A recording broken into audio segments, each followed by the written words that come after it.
1/4 உண்டாக்கிய தோல்வி அடுத்தது அடிச்சே ஆகணும் செந்தில்குமார்னு. அப்படி ஆடின ஆட்டம் தான் இந்த group 1. I have practised 27,000 questions. பரீட்சை அதை பாஸ் பண்ணிட்டேன் டிஎஸ்பி டெப்டி கலெக்டர், ஒரு பரீட்சை அதை பாஸ் பண்ணிட்டேன் ஐஏஎஸ் ஐபிஎஸ், ஒரு பரீட்சை அதை பாஸ் பண்ணிட்டேன் அரசு அதிகாரி. கேட்கறதா கேட்கிறோம். ஏன் நம்ம வந்து ஆகச்சிறந்த ஒன்றை, உலகின் உயர்ந்த ஒன்றை, உன்னதமான ஒன்றை, மகத்துவமான ஒன்றை, ஒரு உச்சபட்ச ஒன்றை, மாபெரும் சபையை அலங்கரிக்கக்கூடிய ஒன்றை ஏன் கேட்கக்கூடாது? யூத் பேப்பரின் இனிய வணக்கம். மறக்காமல் சப்ஸ்கிரைப் பண்ணுங்க, பக்கத்தில் இருக்க பெல் ஐகானை கிளிக் பண்ணுங்க. Thank you. Youth paper YouTube channel நேயர்களுக்கு முதற்கண் வணக்கத்தை தெரிவித்துக் கொள்கிறேன். சாதித்த பெருமக்களை, தமிழக அரசு அதிகாரிகளை, ஆற்றல் மிக்க ஆளுமைகளை தேடி கண்டறிந்து அவர்களுடைய வாழ்க்கை கதையை நேர்காணல் கண்டு அதை உலக மக்களுக்கு கொண்டு செல்லும் ஒரு நல்ல எண்ணம் நிச்சயம் பாராட்டத்தக்க ஒன்றாகும். அந்த வகையில் இத்தகைய முயற்சியை எடுத்திருக்கும் பேப்பர் சேனல் நிர்வாகிகளுக்கு என்னுடைய மன நிறைந்த நன்றியையும் தெரிவித்துக் கொள்கிறேன். நான் வந்து கடலூர் மாவட்டம் திட்டக்குடி வட்டம் போத்திரமங்கலம் கிராமம், போத்திரமங்கலம்ங்கிற ஒரு கிராமத்தை சார்ந்த ஒரு சாமானிய குடும்பத்தை சார்ந்த மனிதன். இதில் என்னென்னா, எங்கள் ஊர் பேர் போத்திரமங்கலம். அதுக்கே ஒரு சுவாரஸ்யமான வரலாறு உண்டு. போர்த்திறன் மங்கலம். அறிஞர் அண்ணா அவர்கள் 1965 காலகட்டத்தில் அங்கே பிரச்சாரம் செய்யும்போது தான் இதற்கு வந்து விளக்கம் கொடுத்தார். அதாவது சோழர்கள் படையில் அந்த காலகட்டத்தில் சண்டை போடக்கூடிய, படை வைத்து நடத்தக்கூடிய மனிதர்கள், போர் வீரர்கள், ஆற்றல் மிக்க வீரமிக்க மனிதர்கள் வாழ்ந்த மண் என்பதால் இதற்கு பேர் வந்து போர்த்திறன் மங்கலம். அது நாளடைவில் மருவி போத்திரமங்கலம் என்று ஆகிவிட்டது என விளக்கம் கொடுத்திருக்கிறார். அந்த ஊரில் பஞ்சாயத்து யூனியன் அரசு நடுநிலைப் பள்ளியில் தான் தமிழ் வழியில் 8வது வரைக்கும் படித்தேன். அதே போல் ஆவினங்குடி அரசு உயர்நிலைப் பள்ளியில் 9வது படித்தேன். 10வது வந்து பெண்ணாடம் அரசு மேல்நிலைப் பள்ளியில், 11வது 12வது 11th 12th தான் திருச்சி பிஷேவர் மேல்நிலைப் பள்ளியில் படித்தேன். இது வந்து பள்ளி படிப்பு முடித்த பிறகு ஒருங்கிணைந்த சட்ட படிப்பு 5 year லா கோர்ஸ், இன்டெகிரேட்டட் 5 year லா கோர்ஸ் வந்து சென்னை சட்டக்கல்லூரியில் படித்தேன். படிச்சுட்டு இருக்கும்போது, சட்டக்கல்லூரி படித்தா இயல்பாகவே நல்ல ஒரு புகழ்பெற்ற நீதிபதியாகணும், அல்லது வந்து உச்ச நீதிமன்றம், உயர் நீதிமன்றம் போன்ற நீதித்துறைக்கு செல்வது, அல்லது வந்து ஒரு அரசு வழக்கறிஞராகவோ, அல்லது வந்து ஒரு திறமை மிக்க ஒரு வாதாடக்கூடிய வழக்கறிஞராகவும் இதுபோல் தான் செல்ல வேண்டும் என்ற எண்ணம் வரும். அதுவும் அந்த காலகட்டத்தில் இந்த கம்பெனி லா செக்ரட்டரி, லீகல் செக்ரட்டரி, இது போன்ற பதவிகள்லாம் வந்து இருந்தன. அதற்கெல்லாம் செல்ல வேண்டும் என்ற எண்ணம் இயல்பாக வரக்கூடிய ஒன்று தான். ஆனால் எனக்கு வந்து போட்டித் தேர்வை பற்றி என்னுடைய ஒரு சில நண்பர்கள், என்னுடைய ஆசிரியர் வீட்டு பிள்ளைகள் இவங்கெல்லாம் சொன்னாங்க. அதெல்லாம் கேட்டு இந்த போட்டித் தேர்வை பற்றி ஒரு எண்ணம் வந்தது, ஏன் நம்ம எழுதக்கூடாதுன்னு. இந்த போட்டித் தேர்வை பற்றி நான் கேட்ட விதம், நான் தெரிந்து கொண்ட விதம் ஒன்று தான். ஒரு பரீட்சை அதை பாஸ் பண்ணிட்டேன் டிஎஸ்பி டெப்டி கலெக்டர், ஒரு பரீட்சை அதை பாஸ் பண்ணிட்டேன் ஐஏஎஸ் ஐபிஎஸ், ஒரு பரீட்சை அதை பாஸ் பண்ணிட்டேன் அரசு அதிகாரி. எனக்கு ரொம்ப ஆச்சரியமாக போச்சு. அப்போ இதுக்கு எந்த தனிப்பட்ட கல்வி தகுதியும் தேவையில்லையா? இதற்கு எதுவும் படிக்க வேண்டாமா? இதற்குன்னு ஏதாவது கோர்ஸ் படிக்கணுமா? இதற்குன்னு ஏதாவது ஒரு விசேஷ தகுதி இருக்கணுமா? இல்லை, அதெல்லாம் எதுவும் கிடையாது. ஒரு பரீட்சை அதை பாஸ் பண்ணிட்டா டெப்டி கலெக்டர். அது கேட்கவே எனக்கு உற்சாகமாக போச்சு. என்னால் நம்பவே முடியல. அப்போ இன்னும் ரொம்ப ஆச்சரியமாக போச்சு. அதுக்கு சிலபஸ்லாம் கொடுத்துருவாங்களா? அதற்கு புத்தகம்லாம் இருக்குமா? இதுக்குன்னா எவ்வளவு படிக்கணும் அப்படின்னு சொல்லிட்டு. அப்போ இன்னும் சொல்லப்போனால், இந்த டிஎஸ்பி ஆகலாம், ஐபிஎஸ் ஆகலாம்னா அப்போ எஸ்ஐலாம் ஆக வேண்டாமா? இன்ஸ்பெக்டர்லாம் இருக்க வேண்டாமா? இந்த மாதிரி தான் ஒரு சின்ன ஒரு கொஸ்டின்ஸ் தான். பட் இருந்தாலும் அந்த நிலைக்கு நம்ம கல்லூரி 3ஆம் ஆண்டு படிக்கும்போது நமக்கு அப்படி தானே கேட்க தோணும். அப்போ நேரடியாக ஆகலாமா அப்படின்னு எனக்கு அப்படியே திரும்ப திரும்ப திரும்ப சொல்லி பார்க்குறேன். நான் படித்த சட்டக்கல்லூரியிலேருந்து நம்ம மெரினா பீச்சுக்கு, நேப்பியர் பிரிட்ஜை கடந்து மெரினா பீச்சுக்கு சொல்லும்போது மனசுக்குள்ளே ஒரு பரீட்சை அதை பாஸ் பண்ணிட்டா டெப்டி கலெக்டரா, ஒரு பரீட்சை அதை பாஸ் பண்ணிட்டா டிஎஸ்பியா, ஒரு பரீட்சை அதை பாஸ் பண்ணிட்டா ஐஏஎஸ்ஸா, ஒரு பரீட்சை அதை பாஸ் பண்ணிட்டா ஐபிஎஸ் என்கிற மகுடமா. இது என்னடா ஆச்சரியமாக இருக்குது. அப்போ எனக்கு ரொம்பவுமே இதாகி போச்சு. நம்ம பள்ளிக்கூடம் படிக்கும்போது எம்பிபிஎஸ்சியும் இன்ஜினியரிங் தானே பெருசாக நினச்சிருந்தோம். அப்போ இந்த படிப்புங்கிறது வந்து எம்பிபிஎஸ்ஸை விட பெருசா சிறுசா அப்படிங்கிற ஒரு குழப்பமே வந்தது. அப்புறம் இன்னுமே கேள்வி மேலே கேள்வி வந்துருச்சு. ஏன்னா அப்போ இந்த ஐஏஎஸ் ஐபிஎஸோ டெப்டி கலெக்டர் டிஎஸ்பியோ இதுதான் பெருசுன்னு சொல்லியிருந்தா பள்ளிக்கூடத்தில் படிக்கும்போது நமக்கு ஏன் எம்பிபிஎஸ்ஸை பெருசாக சொன்னாங்க? எம்பிபிஎஸ் படிக்கணுங்கிற மாதிரி தானே நமக்கு சொன்னாங்க. ஏன் இந்த ஐஏஎஸ் ஐபிஎஸ் பற்றி சொல்லலை அப்படிங்கிற ஒரு குழப்பமே ஒரு வாரம் 10 நாள் எனக்கு இந்த 97, 98 இந்த 97 சட்டக்கல்லூரி 3ஆம் ஆண்டு படிக்கிறேன். அப்போ தெரிய வந்தது. 98 இதை பற்றி படிக்க ஆரம்பிச்சிட்டேன். இதுக்கு என்ன பண்ணணும்? அப்போ எல்லாரும் சொல்கிறது, என்னங்க எப்படி கேள்வி கேட்குறீங்க? டெப்டி கலெக்டர் டிஎஸ்பி ஐஏஎஸ் ஐபிஎஸ்ங்கிறது அது மாவட்ட அளவு ஒரு அதிகாரியாக வர்றதில்ல, நிர்வாக அதிகாரியாக வரக்கூடிய பதவி இல்லை. அது எப்படி டாக்டரோட கம்பேர் பண்ண முடியும்? அது வேறு போஸ்ட்டு, இது வேறு போஸ்ட்டு.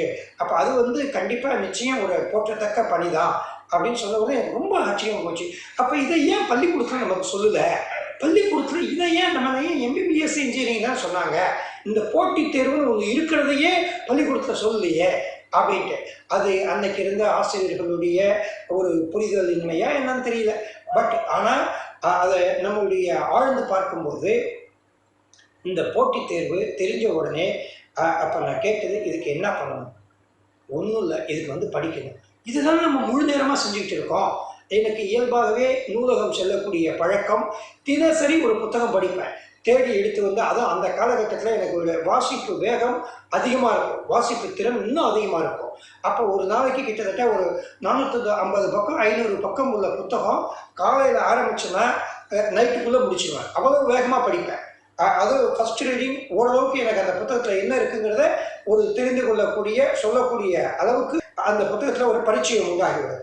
2வது ரீடிங் கொடுத்தோன்னா கண்டிப்பாக அந்த புத்தகத்தில் கேட்டால் என்னால் எழுத முடியும். நுணுக்கமாக வரி வரியை சொல்ல முடியாட்டா கூட எழுத முடியும். அந்தளவுக்கு ஒரு ஃபாஸ்ட் ரீடிங் எனக்கு இயல்பாகவே சின்ன வயசுலேருந்து. இது நியூஸ் பேப்பர் ரீடிங், நாவல் ரீடிங், அந்த ராஜேஷ்குமார், புஷ்பா தங்கதுரை, அது மாதிரி ராஜேந்திர குமார், அது மாதிரி தமிழ்வாணன் புத்தகங்கள் இதெல்லாம் படிக்கக்கூடிய பழக்கம் அடைந்ததால் அந்த காலகட்டத்தில் வந்து இன்னும் சொல்ல போனால் பள்ளிக்கூடம் படிக்கிற பள்ளி இறுதி நாட்கள்லே, பள்ளி இறுதி ஆண்டு நான் வந்து கார்ல் மார்க்ஸுடைய வாழ்க்கை வரலாறு, சாமிநாத சர்மா எழுதிய கார்ல் மார்க்ஸ் வாழ்க்கை வரலாறுங்கிற புத்தகத்தை படித்தேன். அந்த புத்தகம் தான் உண்மையிலுமே என்னுடைய வாசிப்பு பயணத்தில் ஒரு திருப்பு முனையை உண்டாக்கிய புத்தகம் என்று சொல்ல வேண்டும். அப்போ இந்த மாதிரி நிறைய படிச்சுட்டு இருந்தால போட்டித் தேர்வு பற்றி தெரிஞ்ச உடனே ரொம்ப ஒரு உற்சாகமாக போச்சு. ஒரு பரீட்சை அதை பாஸ் பண்ணால் டெப்டி கலெக்டரா, ஒரு பரீட்சை அதை பாஸ் பண்ணால் ஒரு டிஎஸ்பியா, என்னையா அது அவ்வளவு? அப்போ ஒரு பரீட்சை தானா, வேறு எதுவுமே வேறு எந்த குவாலிஃபிகேஷனும் கிடையாதா? இதுக்காக எதுவும் செலவு பண்ணுறது, பயிற்சி போகிறது, இதுக்காக ஒரு கோர்ஸ் படிக்கிறது, இந்த காலேஜில் தான் படிக்கணும், இந்த மீடியத்தில் தான் படிக்கணும், இதுதான் படிக்கணும். எனக்கு ரொம்ப ஆச்சரியமாக போச்சு. அப்போ ஈஸியாக இந்த பரீட்சை நம்ம பாஸ் பண்ணிடலாம். இதற்கு தேவை ஒரு திட்டமிட்ட ஒரு கடின உழைப்பு தான். 2000 பரீட்சை எழுதணும்னு என்ன வந்த உடனே நான் எழுதின முதல் பரீட்சை குரூப் 4. அந்த குரூப் 4 எக்ஸாமில் ரொம்ப நம்பிக்கையோடு இருந்தேன். அசால்ட்டாக பாஸ் பண்ணிடலாம்னு சொல்லிட்டு ரொம்ப நிறையா படித்தேன். நான் லா கிராஜுவேட் வழியாக பாலிட்டிலாம் நான் படித்து வச்சுருந்தேன். ஈஸியாக பாஸ் பண்ணிடலாம்னு நினச்சிட்டு ரொம்ப உற்சாகமாக இருப்பேன், நிறைய படித்தேன். ஆனால் ரிசல்ட் வந்து பார்த்தா கட் ஆஃப் மார்க் வந்து 227.74 out of 300 cut off mark pass பண்ணியிருக்காங்க. 227.74 வெற்றி பெற்றவர்கள் மார்க்கு. என் மார்க் வந்து 227.27. அதை இன்னும் 2000 டைரியில் எழுதி வச்சுருக்கேன். I will show you next இதில் உங்களுக்கு நான் காமிக்கிறேன். எழுதி வச்சுருக்கேன் நான் டைரியில் என்னோடய ரோல் நம்பரோட. கட் ஆஃப் மார்க் வந்து 0.47. ஒரு கேள்விக்கு வந்து 200 கேள்வி 300 மார்க்கு, ஒரு கேள்விக்கு 1.5 மார்க். எனக்கு வந்து ஒரு கேள்விக்கு கம்மியான மார்க்கில் போயிடுச்சு. அது உண்டாக்கிய தாக்கம் தான் ஒரு வீடு கொண்டு எழுந்தது. அதனால் வந்து அப்போ தான் பாரதியார் வார்த்தையை, அந்த வார்த்தையை தான் என் புத்தகமே வச்ச தலைப்பா. பாரதியார் புதிய ஆத்திசூடியில் எழுதியிருப்பார் இல்லையா, அச்சம் தவிர், ஆண்மை தவறில், இளைத்தல் நிகழ்ச்சி, ஈகை திறன், உடலினை உறுதி செய், ஊன்மிகை விரும்பு, எண்ணுவது உயர்வு, ஏறுபோல் நட, ஒற்றுமை உயர்வாம், ஓய்தல் மொழி, ஔடதம் குறை, கேட்டிலும் துணிந்து நில், சரித்திரம் தேர்ச்சிகொள், நன்று கருது, நாளெல்லாம் வினை செய், நினைப்பது முடியும், தையலை உயர்வு செய், ரௌத்திரம் பழகு, வைய தலைமைகள், தெய்வம் நீ என்றுனர், கேட்டிலும் துணிந்திரு. என்ன வார்த்தை பாருங்க, தெய்வம் நீ என்றுனர். நல்லது செஞ்ச நீ தாண்டா தெய்வம். கேட்டிலும் துணிந்திரு, சுமைனு கிளைத்திடே, அதாவது ஒரு நமக்கு தான் வேலை கொடுக்குறாங்கன்னு சொல்லிட்டு இப்போ போலீஸில் ஏதோ ஒரு வேலை சொன்னால் அப்படியே தயங்குவாங்க. நோ, அப்படி தயங்கக்கூடாது. சுமையினு கிளை தெரியாது, எனக்கு எவ்வளோ வேலை கொடுத்தாலும் நல்லா செய்ய முடியும். சூரரை போற்று, பலசாலிகளை வலுவானவர்களை போற்று, கேட்டிலும் தூண்டிதல். ஏதாவது துன்பம் ஒரு தோல்வி வந்தால் கூட அதில் துணிச்சலாக நிற்கணும் அப்படிங்க. இதில் ஒரு வார்த்தை தான் பெரிதினும் பெரிதுகேள். பெரிதினும் பெரிதுகேள். கேட்கறதா கேட்குறோம், ஏன் சின்னதாக கேட்குறோம்?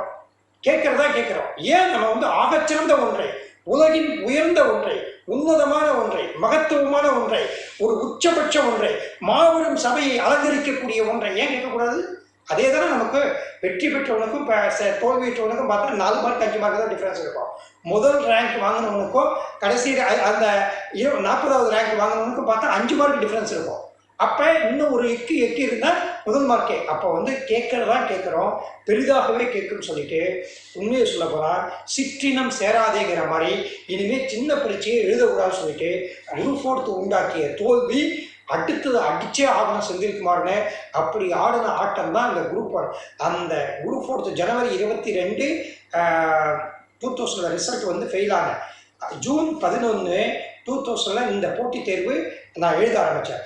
இந்த 4 மாதத்தில் நடந்த டிரான்ஸ்பரன்சி, எனக்கு இருந்த வேகம், எனக்கு இருந்த ஒரு விடா முயற்சி, கடின உழைப்பு, ஃபயர், ஒரு வெறி, அந்த இது இந்த 4 மாதத்தில் எழுதின பரீட்சை பாஸ் பண்ணிட்டேன். இந்த 4 மாதத்தில். அப்போ குமரகுருபர் எழுதிய ஒரு வார்த்தையை தான் அந்த ஒரு பாடல். குமரகுருபருங்கிற ஒரு பெரிய மகான், அவரை பற்றி சொல்லணும்னா உங்களுக்கு நிறைய சொல்லிகிட்டே இருக்கலாம். நீதி நெறி விளக்கம்னு ஒரு புத்தகம் எழுதியிருப்பார். அந்த நீதி நெறி விளக்கம்னே ஒரு அருமையான மகத்தான புத்தகம். அந்த புத்தகத்தில் அது என்ன புத்தகம்னா, அதாவது நம்முடைய திருமலை நாயக்கர் மதுரை மன்னராக இருந்த பொழுது அவர் வந்து குமரகுருபரர் வந்து வாய் பேச முடியாத, ஒரு கேட்கும் திறன் செவித்திறன் இல்லாத ஊமையாக இருந்தவர். பிறகு முருகனரால் வாய் பேச ஆரம்பித்து தன்னுடைய பிறவி குறைபாடு நீங்கி கவிப்புனையும் ஆற்றல் பெற்றார். அவர் மதுரைக்கு அவரும் அவர் தம்பியும் வரும்போது, சகோதரர் வரும்போது, இவருடைய கவிப்புனையும் ஆற்றலை கேட்டு நம்முடைய திருமலை நாயக்கர் என்ன பண்ணுறாரு, இவரை வந்து நீங்கள் வந்து மீனாட்சி அம்மை பிள்ளை தமிழை எழுதுங்க அப்படின்னு சொல்லி மதுரை கோயிலை பற்றி எழுத சொல்கிறாரு. மீனாட்சி அம்மையை தொடுக்கும் கடவுள் பழம்பாடல்னு வார்த்தை எடுத்து கொடுக்க அதை வந்து இவர் பாடலாக படித்து அந்த மீனாட்சி அம்மை பிள்ளை தமிழ் உருவாச்சு. அதே மாதிரி சொக்கநாதர் பிள்ளை தமிழ், இவரை பற்றி நம்ம சிவனை பற்றி அதை எழுத சொல்கிறார். அப்படி இருக்கும்போது தான் திருக்குறள் வந்து 1330 குறள் இருக்குது, காமத்து பாலும் சேர்ந்து இருக்குது. அதை எளிமைப்படுத்தும் விதமாக நீங்கள் வந்து 100 குறளை செலக்ட் பண்ணி அதை கொஞ்சம் எளிமைப்படுத்தி சிறு நூலாக கொடுங்கிற மாதிரி சொல்ல, அதை வந்து அந்த வார்த்தைகளை ஒரு சவாலாக எடுத்துக்கொண்ட குமரகுருபரர் பெருமகன் அவர் தான் என்ன பண்ணார், நீதி நெறி விளக்கம் ஒரு தலைப்பில் எழுத ஆரம்பித்தார். அதில் உள்ள பாடல் தான் அந்த புகழ்பெற்ற பாடல். அவசியம் நீங்கள் எழுதி வைத்து கொண்டு படிக்கணும். மெய் வருத்தம் பாரார், பசி நோக்கார், கந்துஞ்சார், எவ்வவர் தீமையும் மேற்கொள்ளார், செவ்வி அருமையும் பாரார், அவமதிப்பும் கொள்ளார், கருமமே கண்ணாயினார். ஒரு காரியம் சாதிக்கணும்னா மெய் வருத்தம் பாரார், உடம்பு நோகுதேன்னு கவலைப்படக்கூடாது. பசி நோக்கார், சோறுன்னு வந்து அலையக்கூடாது. கந்துஞ்சார், இந்த நேரத்துக்கு தூங்குறேன் போகிறேன் அப்படின்னு சொல்லிட்டு தூங்கவே கூடாது. ஜெயிக்கிற வரைக்கும் தூங்கவே கூடாது. எவ்வொரு தீமையும் மேற்கொள்ளலாம். சின்ன சின்ன தப்புக்கெல்லாம் ஒரு உயர்ந்த லட்சியத்தை நோக்கி பயணிக்கும் போது சின்ன சின்ன தப்பு, சின்ன சின்ன அபிலாஷைகள், சின்ன சின்ன ஆசாபாசைகள், இதுக்கெல்லாம் இடமே கொடுக்கக்கூடாது. செவ்வி அருமையும் பாரார், சிற்றின்ப ஆசை, பெண் ஆசை, லௌகிக ஆசை, இந்த மாதிரி நம்மளை இழுத்து விடக்கூடிய, நம்மளை புறக்கணிக்கக்கூடிய, நம்மளை அவமானப்படுத்தக்கூடிய ஆசைகளுக்கெல்லாம் இடமே கொடுக்கக்கூடாது. அவமதிப்பும் கொள்ளார். நம்ம வந்து ஒரு லட்சியம், ஒரு கனவு நோக்கி பயணிக்கும் போது பல பேர் பலவிதமான அவமானத்தை, கிண்டல் கேலி, ஏளன சொற்கள், ஒரு மாதிரி இழி சொற்களை, ஒரு இழிவை தாங்கும் இதயம் கேட்கன்னு வழியமுத்து எழுதியிருப்பாரு. அந்த மாதிரி இழிவை தாங்க முடியாத அளவுக்கு வந்து ரணகலத்தை உண்டாக்குவாங்க. ஊருக்கு 4 பேர்னு ஜெயகாந்தன் சொல்லியிருப்பார். எப்பவுமே எல்லா காலகட்டத்திலையும் இந்த மாதிரி புறங்கூடக்கூடிய, அசிங்கப்படுத்தக்கூடிய மனிதர்கள் இருக்கதா.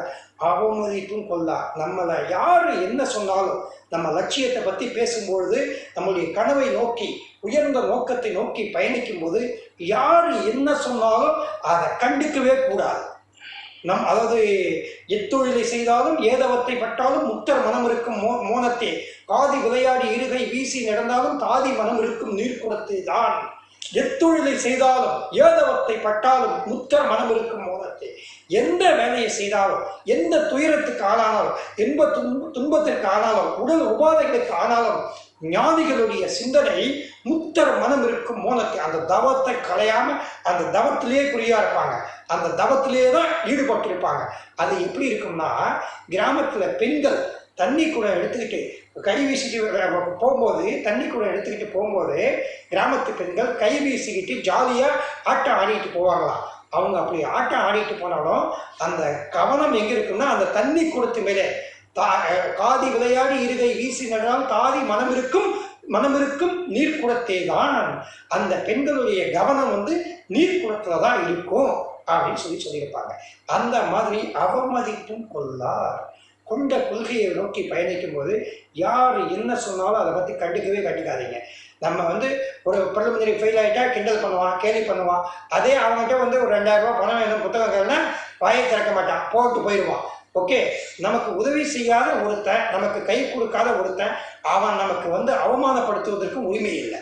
நமக்கு உதவி செய்யாத ஒருத்தன் நம்மளை கிண்டல் செய்வதற்கு உரிமை கிடையாது. அந்த கிண்டலை புறக்கணிங்க. இந்த மாதிரி அல்ப மாநிலத்தோட பதில் சொல்லி நேரத்தை வீணாக்காதீங்க. அதெல்லாம் நம்ம ஒரு அவமதிப்பும் கொள்ள கருமமே கண்ணாயினார். ஒரு காரியம் சாதிக்கணும்னா இந்த குணத்தெல்லாம் வளர்த்துக்கணும். இந்த குணத்தெல்லாம் வளர்த்துக்கிட்டாதான் காரியம் சாதிக்க முடியும். மெய்வருத்தம் பாரார் பசுநோக்கார் வந்துஞ்சார் யோகர தீமையும் மேற்கொள்ள செவ்வி அருமையும் பாரார் அவமதிப்பும் கொள்ளார் கருமமே கண்ணாயினார். இந்த நீதிநெறி விளக்கத்தை மதுரை வீதியில யானை மீது ஊர்வலம் வச்சு அரங்கேற்றம் செய்திருக்கார். யார்? திருமலை நாயக்க மன்னர் 20,000 பொற்காசுகளையும் அரிய நாயகிபுரங்கிற ஒரு ஊரையும் ஒரு கிராமத்தையும் தானமாக கொடுத்து, இதுவே ஒரு போட்டி தேர்வுக்கான வினாதான். சரியா? அப்ப எந்த அளவுக்கு ஒரு ஆழ்ந்து உள்வாங்கி படிக்க வேண்டும் என்று தெரிகிறதா? அதை எப்படி படிக்கணும்னா இப்ப நான் சொல்ற மாதிரி படிக்கணும், அவ்வளவுதான். நல்ல ஒரு துணிச்சலா இருங்க, தைரியமா இருங்க. உங்களால இதை இது பண்ண நம்பிக்கையோட இருங்க. நன்றி மாணவர்களை. மீண்டும் சொல்கிறேன், என்னால் முடிந்த ஒன்று நிச்சயம் உங்களால் செய்ய முடியும். அதை காட்டிலும் முடியும். உங்களுடைய உழைப்பு அதை காட்டிலும் இருந்தால். நன்றி.